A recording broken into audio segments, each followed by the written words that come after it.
Hello everybody, welcome to high priestess 7777। कैसे हैं आप सब लोग। मैं आ गई हूँ एक और फ्रेश रीडिंग के साथ, और आज की रीडिंग में हम चेक करेंगे कि क्या आपके पर्सन आपको कॉल या टेक्स्ट करेंगे, रिगार्डलेस आपके रिलेशनशिप की क्या स्टेज और फेज़ है, क्या सिचुएशन है, बट क्या आपके पर्सन आपको कॉल या टेक्स्ट करके आपसे बात करेंगे। ये टाइमलेस, जनरल और कलेक्टिव रीडिंग होगी।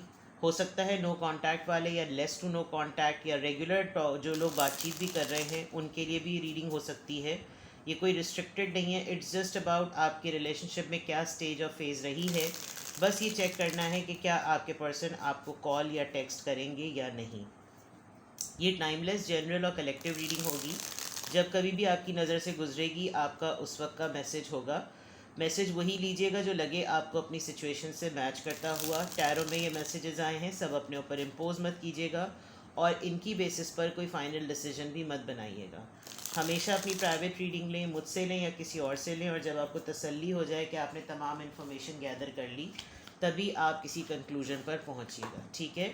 डिस्क्रिप्शन बॉक्स में मेरा नंबर मौजूद है, आप कांटेक्ट कर सकते हैं। रमज़ान में मैंने डिटेल रीडिंग्स ऑफ की हुई हैं, आप सिंगल क्वेश्चन भी पूछ सकते हैं, ठीक है। चलिए जनाब, सबसे पहले मैं आपके रिलेशनशिप का रीसेंट पास्ट और फिर प्रेजेंट चेक करके उसके बाद में देखूंगी कि क्या आपके पर्सन आपको कॉल या टेक्स्ट करेंगे या नहीं। आपके रिलेशनशिप का रीसेंट पास्ट और प्रेजेंट देखकर, ठीक है। सबसे पहले आपके रिलेशनशिप का रीसेंट पास्ट, ताकि थोड़ा कॉन्टेक्स्ट डेवलप हो जाए।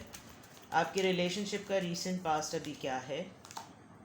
The fool, alright. Please tell me the present situation of the relationship.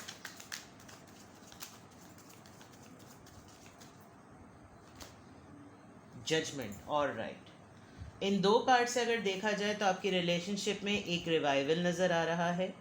अभी रीसेंट पास्ट में आपने या आपके पर्सन ने ये डिसाइड किया कि आप रिलेशनशिप को एक एज दें, ये रिस्क लें, ये एडवेंचर, ये लीप ऑफ फेथ लें। अगर कोई एडवेंचरस चीज़ हो सकती है जिससे रिलेशनशिप के अंदर कोई ऐसी बात आ जाए, कोई ऐसा स्पार्क आ जाए, तो किसी ने किसी एक ने ज़रूर डिसाइड किया है। ऑल्दो आप दोनों के दरमियान इस वक्त जोग्राफिकल डिस्टेंस भी नज़र आ रहा है, आप दोनों लॉन्ग डिस्टेंस पे पार्टनरशिप में नज़र आ रहे हैं, बट ये हर किसी के साथ मैच नहीं करेगा।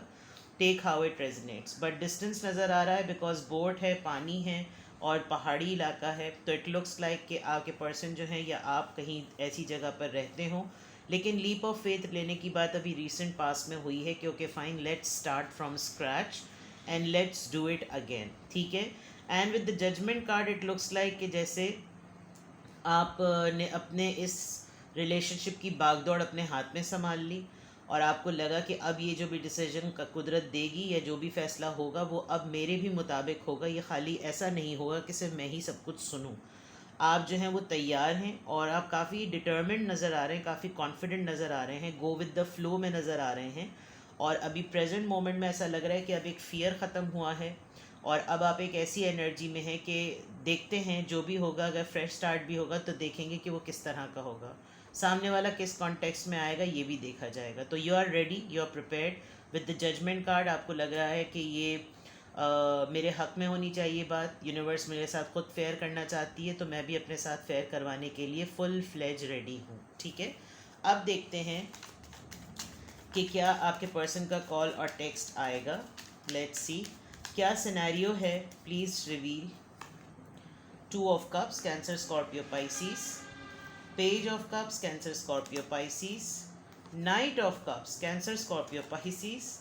Ten of wands, Libra Gemini Aquarius. Of course आपके पर्सन डेफिनेटली यूनियन चाहते हैं with the two of cups. ये एक सोलमेट कनेक्शन है और एक जॉयश मोमेंट वो बिल्कुल लेकर आना चाहते हैं। With the page of cups, apart from जितना भी मेस आपकी और उनकी लाइफ में हुआ हुआ है वो अभी भी आपको ऑफ़र करना चाहते हैं, वो अभी भी आपसे शेयर करना चाहते हैं, वो अभी भी आपको चीज़ें देना चाहते हैं। काफ़ी अपोलोजेटिक हैं, आपसे सॉरी भी कहेंगे और अपनी सराउंडिंग में जितनी भी चीज़ें हैं वो क्लियरली आपसे कम्युनिकेट भी करेंगे। With the ten of wands they know कि आपकी ज़िम्मेदारियाँ, आपकी परेशानियाँ कम नहीं हैं। You have a lot in your platter, और उस सिलसिले में, उस मद में आपको अगर किसी के सपोर्ट की, किसी के साथ की, किसी के हाथ की ज़रूरत है तो ज़रूर आपसे बात की जाए, आपसे डिस्कस किया जाए कि प्रॉब्लम्स क्या हैं। आप अकेले हाथ से सब कुछ कर रहे हैं, आप परेशान हैं इस वक्त, तो डेफ़िनेटली वो आपकी तरफ ज़रूर बढ़ेंगे। कॉल या टेक्स्ट की बात तो अलग, वो लिटरली, या तो अगर आपने उनको कोई कॉल या टेक्स्ट ड्रॉप किया है या उन्होंने आपको ऑब्ज़र्व किया है, तो उनको लिटरली ऐसा लग रहा है कि जैसे इतनी परेशानी के आलम में यू डेफिनेटली नीड समवन जिससे आप बात कर सकें। और ये एक ऐसा रिश्ता है जो कि हमेशा आप दोनों एक दूसरे के लिए जो है वो अवेलेबल होते हैं, और इनको ज़रूरत पड़ती है तो आप अवेलेबल होते हैं, इन आपको ज़रूरत पड़ती है तो ये अवेलेबल होते हैं। तो ऐसा लग रहा है कि जैसे कॉल या टेक्स्ट तो कंफर्म ही हैं, लेकिन साथ में अगर आपने अपने कंसर्न्स में ये बात बताई कि मुझे तुम्हारी तरफ से भी इस तरह की चीज़ों में प्रॉब्लम्स हुई हैं, तो ये डेफ़िनेटली आपसे माजरत भी करेंगे। इनको शायद ये नहीं पता है कि अगर आप परेशान हैं तो आप इनकी तरफ से भी एक्सपेक्ट कर रहे हैं कि ये भी आपको इन हालात में तंग ना करें, ये भी आपको कुछ इतने सारे प्रॉब्लम्स में कुछ ऐसा ऑफ़र ना कर दें कि वो आपकी ज़िम्मेदारियों में बढ़ाई हो जाए। लेकिन डेफ़िनेटली यहाँ पे श्योरिटी है कि यूनियन भी नज़र आ रहा है और स्पिरिचुअल कनेक्शन भी नज़र आ रहा है, ये सोलमेट कनेक्शन है। आपको हमेशा परेशानी के टाइम पर अपना यही पार्टनर याद आता है, इस पार्टनर को भी अपनी परेशानी के टाइम पर आप याद आते हैं। तो यहाँ तक तो लग रहा है कि जैसे एक अच्छे जेस्चर के साथ कॉल और टेक्स्ट ज़रूर होगा। द मोमेंट आपके पर्सन को, जो भी आपके पर्सन माइंड में है, उसको पता चलेगा कि यू आर इन ट्रबल, तो डेफिनेटली ये आपको ज़रूर कॉल और टेक्स्ट करेंगे। लेट्स सी मोर, क्या आपके पर्सन आपको कॉल और टेक्स्ट करेंगे? द लवर्स, और right, Gemini, death, Scorpio, 6 of Wands, Aries, Leo, Sagittarius and Page of Wands. All right. Although आपको इस पर्सन से कोई उम्मीद नहीं है, ठीक है, आप एक्सपेक्ट नहीं कर रहे हैं कि ये पर्सन आपको, क्योंकि आपने इस पर्सन के साथ अपने इस बॉन्ड को डिस्कनेक्ट कर दिया था विद द डेथ कार्ड। आपने अपने रिलेशनशिप को, जो कि लवर्स के कॉन्टेक्स्ट में आ रहा है, मोहब्बत थी इस रिलेशनशिप में, आपने इस रिलेशनशिप की एंडिंग कर दी थी। और कहीं ना कहीं अगर ये कॉर्ड अभी भी, ये स्ट्रिंज जो है, ये आप देखें ये पूरा कम्प्लीटली कटा हुआ नहीं है, बहुत ही लाइट से धागे से ये अब भी मौजूद है। तो आपने किसी हद तक तो ये बिल्कुल बात कर दी थी कि ये रिश्ता अब ख़त्म पर है, और ये पर्सन जो भी हैं ये काफ़ी पब्लिकली नोन हो सकते हैं। आप दोनों सोलमेट से ज़्यादा मुझे इस कार्ड से अब ट्विन फ्लेम बॉन्ड लग रहा है, बिकॉज आप दोनों ही अपनी अपनी जगह पर बहुत कंपैशनेट और बहुत ही वेल नोन हैं। पब्लिक आई में आप लोग बहुत ज़्यादा हैं, और वेलफेयर वर्क और सोशल वर्क आप लोग बहुत ज़्यादा करते हैं, जिसकी वजह से आपकी एक्टिविटीज़ का इनको मालूम है। But at the same time इनको ये मालूम चल रहा होगा कि आप इतने सारे काम करने पर अब ज़रा प्रॉब्लम में हैं, यू नीड समवन। और अब आपके साथ कांटेक्ट किया भी जाए, बिकॉज़ अब आपकी पोजीशन बहुत ज़्यादा स्ट्रॉन्ग है, लोग आपको जानते हैं, लोग आपको मानते हैं, लोगों के लिए आप बहुत बड़े मसीहा टाइप इंसान हैं, और आपका फेम जो है वो दिन ब दिन बढ़ रहा है। ऑन दी अदर पार्ट, ये एक आपके फेस की, अगर तो आपके पर्सन आपको कांटेक्ट कर लेंगे, जो कि मुझे लग रहा है कि वो कांटेक्ट कर लेंगे, आपको इनसे उम्मीद नहीं है, लेकिन डेफिनेटली आपकी तरफ कांटेक्ट आ रहा है, आपकी तरफ कॉल या टेक्स्ट आ रहा है, क्योंकि आपके इन तमाम सिनेरियो में, ये जो 6 ऑफ वॉन्ड्स में है, आपके पर्सन एज में छोटे, या आप उनसे एज में बहुत छोटे हो सकते हैं, आपको अभी भी लगेगा कि ये एक प्लेफुल एनर्जी में अभी भी मामला हो सकता है। अगर कहीं ना कहीं से आपको एक लाइट हार्टेड एनर्जी में ये डालने में कामयाब हो गए, तो डेफिनेटली ये एक आपको बहुत बड़े प्रॉब्लम से निकाल लेंगे। बट ये कहना कि ये आपको कॉल या टेक्स्ट करेंगे, इनकी इंटेंशन नज़र आ रही है, लेकिन ये वाला जो फेज़ आप दोनों के दरमियान गुजरा था, जिसमें आपने ताल्लुकात ख़त्म कर दिए थे, अब आपको लग रहा है कि जैसे मैं अपने प्रॉब्लम्स खुद ही हल करूं तो ज़्यादा बेटर है। लेकिन शायद इनको आपके इस सोशल फेम से, जहां पर आप पब्लिकली नोन हैं, वहां से इनको डेफिनेटली पता चला है कि आप प्रॉब्लम्स में हैं, और जिसकी वजह से ये आपसे कांटेक्ट करके एक न्यू चैप्टर ओपन ज़रूर करेंगे, एक न्यू बिगनिंग ओपन ज़रूर करेंगे। हो सकता है पर्सन इन डिस्गाइज हो, किसी भेस बदल के कोई चीज़ करें, कुछ ऐसा बनकर आ जाए कि जिसमें आपको लगे कि ये नहीं है, कोई और है। बिकॉज जो भी पर्सन आकर आपसे टेक्स्ट या कॉल कम्युनिकेट करेगा, वो मास्क पहना हुआ होगा, आपको लगेगा कि आप रैंडमली किसी से बातचीत कर रहे हैं, और लेकिन वो कोई और भी पर्सन हो सकता है। या फिर आपके माइंड में ये भी है कि जब कभी भी आपने अपने पर्सन को अपनी किसी प्रॉब्लम के बारे में हल्का सा हिंट भी दिया है, तो या तो ये पहले हल्के से गायब होते हैं और फिर फुल्के से पूरे ही गायब हो जाते हैं। तो इस वजह से भी आप जो हैं उनको, आपको लगता है कि प्रॉब्लम सॉल्व करने के लिए या मेरी सिर्फ सुनने के लिए भी ये पर्सन मेरे लिए मौजूद नहीं है, तो आपको इस पर्सन से होप कोई नहीं है, ये बात मैं आपको बता दूं। बट आपका इसके साथ बॉन्ड बहुत स्ट्रांग है। Lovers card and 2 of cups, definitely ये आपका सोलमेट है। आप लोगों ने बहुत सारा ऐसा टाइम ज़रूर गुजारा है, लेकिन क्या हालात हुए, क्या वाक़यात हुए कि आपने इस रिलेशनशिप को एंड कर दिया। और एक न्यू ब्रांड न्यू बिगिनिंग के बाद आप जब मूव ऑन करे हैं तो फिर आपकी सिचुएशन बहुत बेटर हुई है। अब उस तरफ वापस रिवाइंड गियर या रिवाइंड बटन दबाना और दोबारा से उन फीलिंग्स को सोचना, डेवलप करना अब आपके कॉन्टेक्स्ट का पार्ट नहीं है। चलिए जी, क्लैरिफाई करते हैं, क्या आपके पर्सन आपको कॉल या टेक्स्ट करेंगे। 2 ऑफ कप्स और लवर्स का कार्ड यहाँ पर क्यों आया है। Queen of wands, just because अब आप बहुत ज़्यादा स्टेबल हो चुके हैं, आप बहुत ही ज़्यादा पैशनेट हैं, अपने काम के बड़े माहिर हैं, आपको देख के अब यही लगता है कि जैसे अब आपको किसी की हेल्प की या किसी के साथ की ज़रूरत नहीं है। आप जो कुछ भी करते हैं अपने ओन पे करते हैं, बहुत ही खूबसूरत, बहुत ही स्ट्रॉन्ग, और आपको प्रोटेक्ट करने के लिए जो आपकी सराउंडिंग में एनर्जी है वो भी इतनी पावरफुल एनर्जी है कि अगले को देखकर आपको ऐसा ही लगता है कि जैसे आपको किसी की मदद की ज़रूरत है नहीं। तो अगर इनके ख़्याल में ये सोच भी आती है कि जो है ये आइडिया भी आता है, तो भी ये शायद ये चीज़ नहीं करते और आपको यही एक फेड अप फीलिंग बुरी लगती होगी। पेज ऑफ कप्स और डेथ कार्ड यहाँ पर क्यों आया है कॉल या टेक्स्ट करने के कॉन्टेक्स्ट में। 5 ऑफ कप्स, इन्होंने शायद हमेशा आपको डिसअपॉइंट किया है। आप वेट करते रहते हैं, जब मामला गुजर चुका होता है, सुधर चुका होता है, तब आपको इनकी तरफ से कोई ना कोई ऐसी चीज़ आती है। इस वक्त एक और बहुत बड़ी चीज़ कैंसर, स्कॉर्पियो, पाइसेस से ये भी लग रहा है कि जैसे आपके पर्सन खुद भी इस वक्त एक सिमिलर एनर्जी में है कि वो शायद आपको उस तरीके से केटर ना कर सकें जितने प्रॉब्लम्स में होने के बाद आपको इनकी ज़रूरत है। तो कॉल और टेक्स्ट अगर आएगा भी और आपने अगर इनको बताया कि आप प्रॉब्लम में, तो हो सकता है ये खुद इस वक्त इतने इमोशनल विड्रॉल से गुजर रहे हों कि ये आपको कॉल करके या टेक्स्ट करके पूछ ही ना सकें कि आपका प्रॉब्लम क्या है, बिकॉज़ ये पहले भी कभी आपके मसले मसाइल में या प्रॉब्लम्स में कभी भी मौजूद होते ही नहीं थे। आपने हमेशा with the queen of wands अपने प्रॉब्लम्स खुद ही हल किए हैं। नाइट ऑफ कप्स और 6 ऑफ वॉन्ड्स यहाँ पर क्यों आया है कॉल या टेक्स्ट आने के कॉन्टेक्स्ट में। 4 ऑफ पेंटिकल्स, ये एक दिन एक कॉल या एक टेक्स्ट की बात नहीं है। ये अगर मसला है तो बताने में इतनी सारे चैप्टर्स और इतनी सारी कहानियाँ हैं, इतनी सारी चीज़ें हैं कि आपको लगता है कि मैं शुरू करूँ तो कहाँ से शुरू करूँ, मैं ख़दशा बताऊँ तो कहाँ से बताऊँ, मैं परेशानी बताऊँ तो कितनी बताऊँ, मैं उलझने बताऊँ तो कितनी बताऊँ, मैं कितनी चीज़ों को, बैगेज को लेकर उनके ऊपर बैठकर अपने आप को रिज़र्व और होल्ड बैक किए हुए हूँ। मैं कहाँ से, किस तरीक़े से, किसको क्या बताऊँ कि मेरे साथ क्या कुछ हो रहा है। ये सोचकर आप बिल्कुल रिज़र्व हो जाते हैं कि ये पर्सन जिसकी कॉल या टेक्स्ट का आपको आप एक्सपेक्ट कर रहे हैं, ये कभी भी नहीं था। तो आप इसको बताना भी शुरू करेंगे अगर ये पॉजिटिव एनर्जी में आपको अप्रोच करके एक खाना पूरी के तौर पर फॉर्मेलिटी और कर्टसी के मद में आपसे पूछ भी ले कि मुझे बताओ कि क्या प्रॉब्लम है, तो आपको ये लगता है कि मैं शुरुआत कहाँ से करूँ। ये कोई 1-2 दिन की तो बात है नहीं।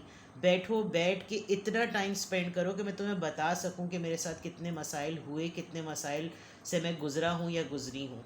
तो आप रिज़र्व हो जाते हैं और ये इनकी जीत हो जाती है कि इन्होंने कर्टेसी में पूछा भी, आप खुल के बता भी नहीं सके और सामने वाला जो है वो अपनी एक फॉर्मेलिटी पूरी करके निकल भी गया, बिकॉज़ आप बहुत ज़्यादा रिज़र्व हुए हुए हैं, आप बहुत ज़्यादा होल्ड बैक हुए हुए हैं। आपका थोड़ा सा एक प्रॉब्लम ये भी लग रहा है कि मैं हर दफ़ा हर किसी के लिए अवेलेबल हूँ, मैं हर दफ़ा हर किसी के मसले सुनने के लिए अवेलेबल हूँ, लेकिन मेरी प्रॉब्लम्स को सुनने के लिए, समझने के लिए कोई अवेलेबल तो दूर की बात, ऑब्ज़र्व करके कोई शोल्डर देने को भी तैयार नहीं है। तो जब कुछ लोग देखकर भी मेरे मसले को समझकर मेरे साथ सिंपैथी नहीं कर सकते, तो फिर मैं किसी के आगे रोना क्या डालूँ। ये एक आपकी आदत नज़र आ रही है। 10 ऑफ वॉन्ड्स और पेज ऑफ वॉन्ड्स यहाँ पर क्यों आया है, प्लीज़ गाइड कीजिए कॉन्टैक्ट और मैसेज के कॉन्टेक्स्ट में।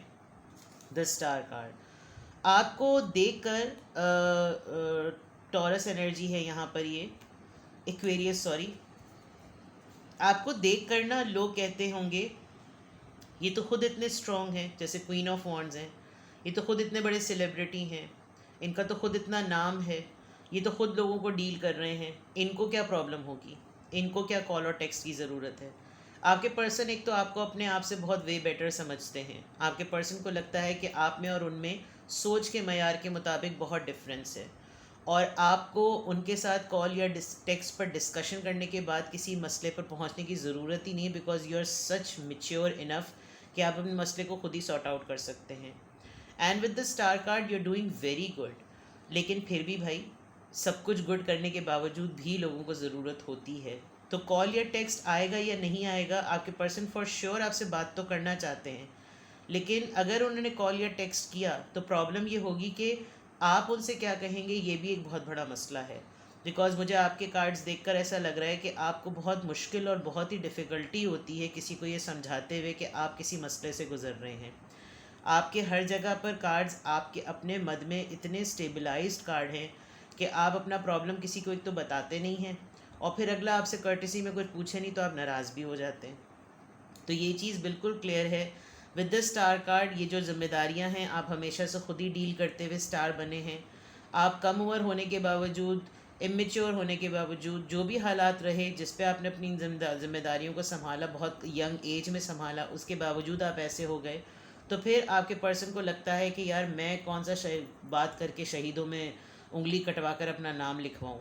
तो आपके पर्सन अच्छी इंटेंशंस रखते हैं, आपको कॉल या टेक्स्ट डेफिनेटली करना चाहते हैं, बट वो क्या कहेंगे, वो क्या करेंगे, वो क्या बोलेंगे, वो क्या समझेंगे, इसके लिए आपका ओपन होना बहुत ज़रूरी है, जो कि 4 ऑफ पेंटिकल्स में नज़र आ रहा है कि आप बहुत ही रिजर्व रहेंगे। ठीक है, क्या आपके पर्सन आपको कॉल या टेक्स्ट करेंगे? क्या आपके पर्सन आपको कॉल या टेक्स्ट करेंगे? Epiphany, breakthrough, alright, divine time, trust, celebration, abundance, seeds, spring.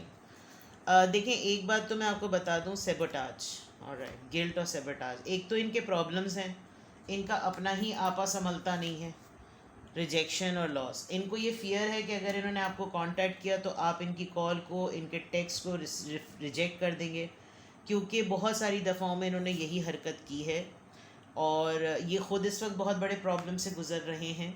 मौसमों का चक्कर बहुत ज़्यादा है। अभी ऐसा होता होगा कि जब कभी भी आपने पहले शुरू में भी इनको कभी अपनी कोई प्रॉब्लम बताई होगी तो ये भाग जाते होंगे, और ये हमेशा सिर्फ आपके अच्छे मूड पे और अच्छे टाइम पर ही आपके पास रहते हैं। तो इस वक्त जो ब्रेक थ्रू वाली सिचुएशन है, जो मैंने कहा था कि आपने शायद कॉर्ड्स कट किए हुए हैं, आपने सरसरी तौर पर भी अगर इनको बताया तो मे बी आपको शायद इस वक्त भी इनकी इतनी नीड नहीं है, बिकॉज आप इनकी आदत से इतने ज़्यादा वाकिफ़ हैं। लेकिन ये कहना कि ये जो हैं आपको कॉल या टेक्स्ट करेंगे, अगर इनको हल्का सा भी हिंट मिल गया तो ये फ़ौरन अपने उसी सेबोटाज जोन में चले जाएंगे कि पहले भी यही हुआ था और मैं इसकी बातों को नहीं सॉर्ट आउट कर सका, जिसकी वजह से इसने मुझे रिजेक्ट किया, और फिर मेरे साथ खुद वो तमाम प्रॉब्लम्स सिमिलरली होने लगे। तो बेहतर यही है कि अभी मूड स्विंग समझकर इसको कॉल या टेक्स्ट ना की जाए। जब वक्त गुजर जाएगा, जब डिवाइन टाइम सेट हो जाएगा, जब बिल्कुल चीज़ें सेट हो जाएंगी तो ऑटोमेटिकली हो सकता है खुद ही कॉल या टेक्स्ट आ जाए। इस जोन में, इस माइंडसेट में आपके पर्सन ज़रूर हैं। तो इसका मतलब आपने जो डेथ कार्ड से इनके साथ कॉर्ड्स कट किए थे वो सही कट किए थे, क्योंकि जब पर्सन आपके साथ मुश्किल वक्त में नहीं खड़ा हुआ तो फिर कोई ज़रूरत नहीं है कि आप उसके कॉल और टेक्स्ट को जो है वो एक्सपेक्ट करें। तो यहाँ पर भी ऐसा लग रहा है कि जैसे ये इनकॉम्पिटेंट हैं। ऐसा नहीं है कि ये आपको कॉल या टेक्स्ट करना नहीं चाहते, ये इनकॉम्पिटेंट हैं कि ये आपको कॉल और टेक्स्ट अगर करें तो जिस नौयत की, जिस तरीक़े से आप इनसे बात करेंगे, क्या ये आपकी बात को सुनकर, समझकर, आपको शोल्डर कंसोल, संभालना, भरोसा देना, सहारा देना, मॉरल सपोर्ट देना, इमोशनल सपोर्ट देना, इनके पास ये सारा सब कुछ इनकी बकेट में मौजूद है भी या नहीं, ये एक बहुत बड़ी बात है। जबकि with the abundance card, spring, मौसमों की तरह ये आपके साथ कांटेक्ट में रहते हैं, और मौसमों ही की तरह ये आपके साथ इनका इन एंड आउट सिचुएशन रहती है, क्योंकि यहाँ पे भी bottom of the deck winter है। ये अपने टाइम पर अपने हिसाब से कॉल और टेक्स्ट करते हैं। ऐसी सिचुएशन में ये भी लग रहा है कि आप कोई बैठकर इनके कॉल या टेक्स्ट का इंतज़ार भी नहीं कर रहे। ऊपर के 2 कार्ड्स थे वो बिल्कुल अपनी जगह पे बिल्कुल क्लियर थे, पहले ही कार्ड से सब पता चल जाता है विद द फूल कार्ड कि आप हर तरह के रिस्क के लिए, हर तरह के एडवेंचर के लिए, हर तरह के ब्रांड न्यू बिगिनिंग के लिए ऑलरेडी रेडी हैं। आपने डिसीजन ले ही लिया है। तो ये कि कॉल और टेक्स्ट आएगा ये नहीं आएगा, इसके ऊपर आपका फोकस ज़रा कम है, बिकॉज़ ज़िंदगी की बाकी चीज़ें आपको और ज़्यादा मसरूफ़ रखने में ज़्यादा एक्टिव हुई हुई हैं। तो देखते हैं, चांसेस कम हैं। अगर मैं इसको परसेंटेजेस के पॉइंट ऑफ व्यू से कहूँ तो 60-40 है, और 40% में डर है और 60% में कन्फ्यूजन है। तो जब जब चीज़ कोई सॉलिडिफाई नहीं है तो फिर बेकार है कि उसकी कॉल या टेक्स्ट को एक्सपेक्ट करना। ठीक है ना? बाकी अल्लाह अल्लाह खैर सल्ला, अपना बेहद ख्याल रखिएगा। Bye bye.